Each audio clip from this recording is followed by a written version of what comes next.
Mes très chers compatriotes, en ces instants critiques pour notre nation, je m'adresse à vous avec la gravité et la solennité qu'impose la situation. L'Est de notre pays, en particulier les provinces du Nord Kivu, du Sud Kivu et de l'Ituri, fait face à une aggravation sans précédent de la situation sécuritaire.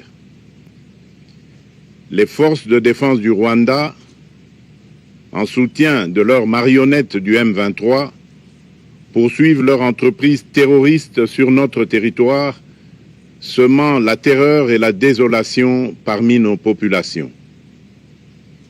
Je partage avec vous la douleur et l'indignation face à ces attaques barbares.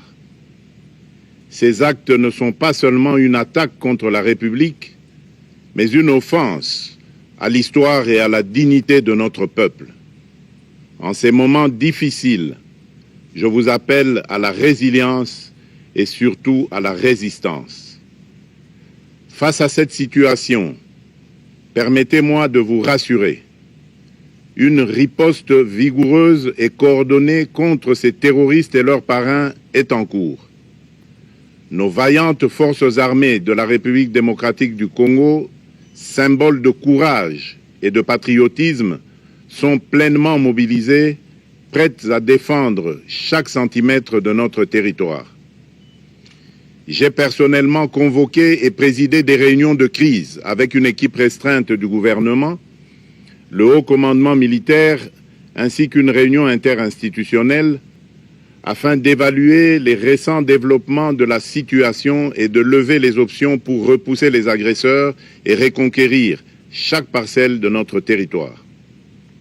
À cet effet, j'ai nommé ce 28 janvier le général-major Évariste Somo Kakule au poste de gouverneur militaire du Nord Kivu pour renforcer la coordination des opérations militaires et restaurer l'autorité de l'État. Parallèlement, nous avons engagé d'importantes démarches diplomatiques, notamment au sein du Conseil de sécurité des Nations Unies, ainsi que dans le cadre du processus de paix de Luanda, auquel nous restons pleinement engagés malgré les obstacles. Nous privilégions la voie du dialogue, mais toujours avec lucidité, tout en restant fermement résolus à défendre notre territoire et notre souveraineté par tous les moyens nécessaires. Mais ce combat n'est pas seulement celui des FARDC. C'est le combat de tout un peuple, le combat de notre identité congolaise, afin de léguer aux générations futures un pays prospère et en paix. À tous nos compatriotes, dans chaque province, chaque ville, chaque territoire et chaque village, ainsi que ceux de la diaspora, sans distinction d'appartenance ethnique ou politique. Unissons nos efforts. Apportons un soutien indéfectible, moral et matériel à nos vaillants soldats. Mobilisons-nous comme un seul homme pour défendre notre souveraineté et sauvegarder notre intégrité territoriale. Je suis pleinement conscient des souffrances de nos compatriotes qui fuient les hostilités. Le gouvernement est instruit d'activer le plan d'urgence humanitaire pour venir en aide aux déplacés. À vous, habitants de Goma et des environs, je ressens profondément votre douleur qui est aussi la mienne. Elle traverse nos cœurs et nos âmes en tant que fils et filles d'une même patrie. Mais face à cette épreuve, je vous exhorte à puiser dans cette force intérieure qui fait la grandeur du peuple congolais. Résistez avec courage. Faites preuve de vigilance constante et gardez votre calme malgré l'adversité. Sachez que nous ne sommes pas restés inactifs. Des plans de contingence sont préparés pour assurer la protection de la population civile et prévenir toute escalade de la violence. Les dispositifs de sécurité ont été renforcés pour protéger les zones stratégiques et nous travaillons sans relâche pour garantir le fonctionnement des services essentiels. Je tiens à rendre un hommage solennel à tous ceux qui ont payé le prix ultime dans cette lutte pour notre dignité et notre souveraineté. J'ai une pensée pieuse pour le général-major Peter Chirimwami, gouverneur militaire du Nord Kivu, tombé les armes à la main. Je m'incline avec respect devant la mémoire de tous nos militaires et de tous les Wazalendo tombés sur le champ d'honneur. Je pense aussi aux soldats de la mission de la communauté de développement d'Afrique australe, la SAMI DRC, qui combattent à nos côtés aux casques bleus de la MONUSCO, qui ont sacrifié leur vie pour la paix, ainsi qu'aux innombrables civils victimes de la barbarie ennemie. Leur courage et leur sacrifice ne seront jamais oubliés. Et nous portons leur flambeau avec la ferme détermination d'achever leur noble combat. Je voudrais ici interpeller directement la communauté internationale et l'Union africaine. Le Rwanda continue de violer ouvertement et sans scrupule les principes fondamentaux de la Charte des Nations Unies ainsi que les accords régionaux. Pire, ces agissements se déroulent dans une impunité totale et ce, avec un mépris manifeste des règles internationales et des valeurs que ces institutions sont censées défendre. Cette attitude arrogante, qui ne cherche même plus à masquer ses forfaits, est une provocation inacceptable à l'égard de notre souveraineté et de la stabilité régionale.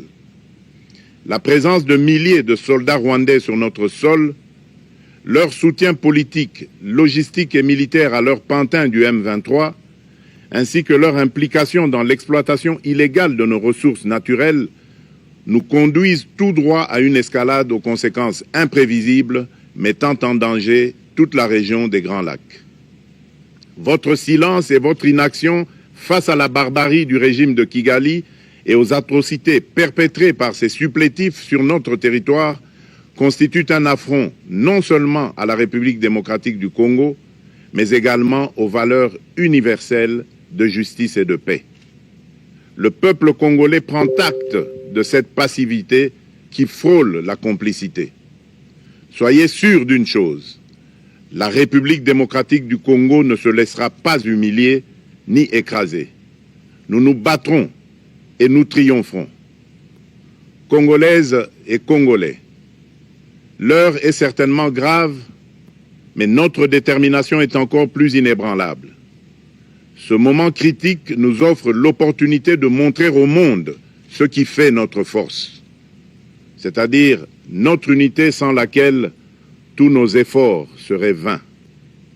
Je vous appelle à être vigilants, mais à ne pas céder à la haine, aux divisions ou à la violence. Je condamne avec la plus grande fermeté les actes de vandalisme et de pillage qui ont visé certaines missions diplomatiques accréditées en République démocratique du Congo, ainsi que des intérêts privés dans la ville de Kinshasa. Ces comportements irresponsables dénaturent l'expression saine de notre colère face à l'agression barbare nous imposée et jettent une ombre sur les manifestations pacifiques de soutien à nos vaillantes forces armées qui luttent avec courage et abnégation pour défendre notre souveraineté. Notre engagement doit rester ferme et discipliné. Nous gagnerons cette guerre par notre unité, notre courage et notre sens de responsabilité, et non par la violence aveugle et par l'anarchie. Cette victoire ne sera possible que si chaque Congolais, où qu'il soit, prend toute la mesure du combat qui est le nôtre.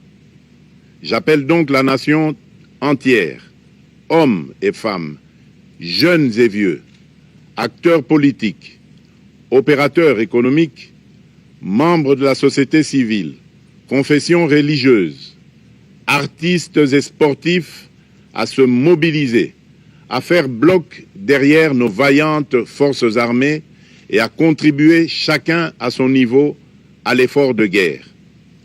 J'ai instruit le gouvernement de mettre en place des mesures rigoureuses de réduction du train de vie des institutions et de leurs animateurs afin que les ressources ainsi économisées soient directement réorientées vers le soutien à nos forces armées. Dans cet effort national, j'en appelle également à la responsabilité du secteur privé qui est invité à contribuer activement à cette cause commune. Nos soldats se battent avec héroïsme pour la défense de notre intégrité territoriale et de notre souveraineté. Ils ont besoin de notre soutien total, qu'il soit moral, matériel ou logistique. À la jeunesse congolaise, pilier et espoir de notre nation, je vous exhorte à répondre massivement à l'appel de la patrie. Le moment est venu de vous lever, de mettre votre énergie et votre créativité au service de la nation. Nous devons renforcer nos rangs et chaque jeune Congolais prêt à défendre son pays a une place au sein de nos forces armées. Enrôlez-vous massivement dans l'armée. Vous êtes le fer de lance de notre projet et votre mobilisation est déterminante pour la victoire finale. Aux braves populations du Nord Kivu, du Sud Kivu et de l'Ituri, vous êtes le symbole de la résilience congolaise, une source d'inspiration pour toute la nation. Vous n'êtes pas seuls dans cette épreuve. La République tout entière se tient à vos côtés, unis dans l'espoir et la lutte. Ensemble, nous ferons face et surmonterons cette épreuve. À nos vaillantes forces armées et aux vaillants patriotes Wazalendo, véritables sentinelles de la souveraineté nationale, je rends un hommage appuyé et vous exprime au nom de toute la République notre reconnaissance infinie et notre fierté inébranlable. Votre bravoure, votre discipline et votre engagement sans faille inspirent et mobilisent tout un peuple déterminé à défendre son territoire. Sachez-le, la République ne vous abandonnera jamais. Votre combat est le nôtre et vos sacrifices ne seront jamais oubliés. Vous incarnez l'honneur de la nation congolaise. À tous mes compatriotes d'ici et de la diaspora, la République démocratique du Congo ne pliera pas. La République démocratique du Congo ne reculera pas. Je ne vous abandonnerai jamais. J'en fais ici le serment. Le soleil n'a pas cessé de briller sur notre patrie. Ensemble, main dans la main, nous surmonterons cette tempête et nous ouvrirons une ère nouvelle de paix et de prospérité pour les générations futures. Que Dieu bénisse la République démocratique du Congo et son peuple. Je vous remercie.